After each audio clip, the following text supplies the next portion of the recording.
Gonya ya maisha, unaweza kujiuliza kitu moja hivi, kwenye kumtumikia Mungu watu wanaingia kwa moyo mmoja au wanaingia kwa sababu ya influence ambazo imewakuta kwenye maisha katika kupambana, au kuna mtu ambaye aliwafanya watu hao waweze kuingia? Sababu tunaona watu wanaingia huko lakini bado wanazifuata raha za dunia na bado wanaendelea kuishi maisha ya kidunia. Nini ambacho kimeweza kuwapelekea wao kuweza kuendelea kuishi maisha haya ya kidunia ingali tayari umesha kuingia kwa ajili ya kuweza kumtumikia Mwenyezi Mungu? Basi ungana na mimi kwenye hii simulizi ni kusimulia kisa cha masista mpaka kuweza kufukuzwa katika utawa. Mimi naitwa Chris JR na hii ni simulizi yako pendwa kabisa. Let's go. Katika mtaa wa Kimara kulikuwa kuna kanisa kubwa ambalo lilikuwa likihifadhi na kulikuwa likiheshimiwa sana.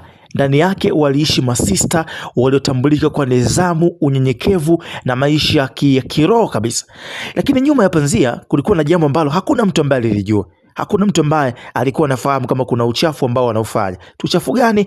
Tutajua huko mbele, mshikaji wangu. Kijana mmoja wa mtaani, sasa umshikaji alikuwa anaitwa Baraka. Yeye alikuwa ni dereva bodaboda tu.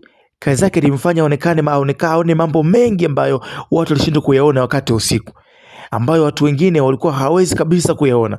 Sasa siku moja majira ya saa 5 usiku hivi, alikuwa amemuona sister moja akitoka kanisani kimya kimya kwa kunyatia, akiwa amevaa nguo za kawaida tu, kitu ambacho hakikuwa cha kawaida sana. Sasa mshikaji akaona alishangaa kwanza, akaamua kumfuatilia kwa mbali ili kuweza kujua sasa anaelekea wapi na usiku huu. Sister huyu alielekea hadi nyumba fulani ya zamani, ilikuwa imefungwa kwa muda mrefu. Baada ya dakika chache gari la kifahari lilifika. Watu waliingia ndani na mlango ukafungwa. Jamaa aliduaa kidogo, akabaki kujiuliza maswali mengi ambayo hayana majibu.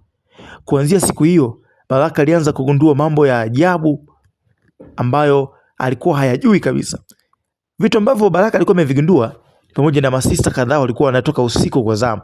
Yeye alikuwa anabadilishana, leo anatoka sister huyu, kesho anatoka sister huyu, ili wasijulikane, kwa sababu akitoka wote itakuwa ni kesi nzito.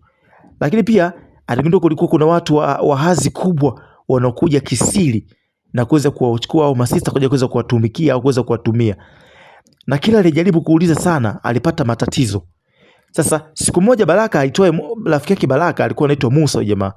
Aliamua kuingia ndani ya ile nyumba ili kujua siri. Kuna nini mle ndani? Kwa nini masista wao wanapenda kuingia mle ndani? Lakini hakurudi tena. Baraka alishtuka mno. Hofu ilianza kumjaa. Lakini hamu yake ya kujua ukweli ulikuwa kubwa zaidi.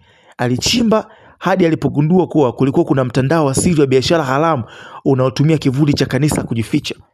Masista waliokuwa wanaheshimiwa mchana, usiku walihusika mambo ya ovyo na yangewashangaza watu wengi sana kabisa. Mbele ya watu, yani mbele ya jamii, mambo yao yalikuwa machafu sana. Sasa unakuja kugundua kwamba kuna vitu vya siri ambavyo vilikuwa vinaendelea ndani ya kanisa hilo. Ndani ya kanisa kulikuwa kuna siri nzito ambayo ilikuwa inaendelea, na masista walikuwa wanatumia tu kama kivuli cha kanisa kwa ajili ya kuweza kuendesha mambo yao. Sasa lakini akwambia kwa masista walikuwa wanaheshimika mchana, usiku walikuwa na mambo ya ovyo ambayo yangeshangaza jamii yao.